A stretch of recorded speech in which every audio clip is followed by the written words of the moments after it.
kembali lagi di Summary Week 6 Financial Management. Kali ini kita berbicara tentang analisis rasio keuangan. Analisis rasio keuangan ini untuk mengukur perusahaan ini sehat atau tidak. Rasio keuangan perusahaan ini bisa dilihat antara lain dari profitability. Ini berkaitan dengan sales, di mana mengukur kemampuan perusahaan bisa mencapai return on asset ataupun return on equity yang bisa memberikan keuntungan bagi para shareholders. Nah, yang dihitung antara lain net profit margin, yakni net income sales per sales, dan return on asset, net income per total asset. Kedua adalah liquidity atau account payable turnover, di mana mengukur kemampuan perusahaan membayar kewajiban jangka pendek, di mana memakai satu current ratio sama dengan current asset per current liabilities, asset test ratio, current asset kurang inventory per current liability. Ketiga, masuk ke efficiency ratio, di mana kita bisa melihat seberapa efektifnya perusahaan yang memakai sumber yang ada atau aset dibandingkan dengan risikonya untuk meningkatkan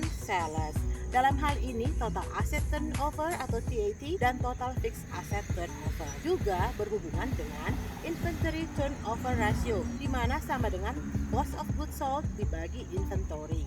Makin tinggi efisiensi rasio ini, makin efektif perusahaan menggunakan aktiva tetapnya. Oke, kita masuk ke 4 adalah leverage. Bagaimana melihat kemampuan membayar hutang jangka panjang dari perusahaan, yakni berkaitan dengan debt asset ratio dan debt equity ratio. Ada dua tipe pengukurannya, yaitu dengan memakai balance sheet leverage ratio dan coverage ratio. Balance sheet leverage ratio ini bagaimana perusahaan menggunakan hutangnya dalam aktivitas perusahaan. Semakin besar debt ratio, semakin besar resiko dari perusahaan. Jadi, debt ratio sama dengan total debt per total aset. Coverage ratio ini adalah bagaimana mengukur kemampuan perusahaan untuk membayar finance charge yang berhubungan dengan pembayaran leverage keuangan perusahaan. Kelima adalah market ratio. Rasio yang mengukur kinerja keuangan perusahaan tercatat terkait dengan nilai pasar sahamnya. Dalam melakukan valuasi harga saham, rasio yang sering digunakan adalah dividend yield, earning per share,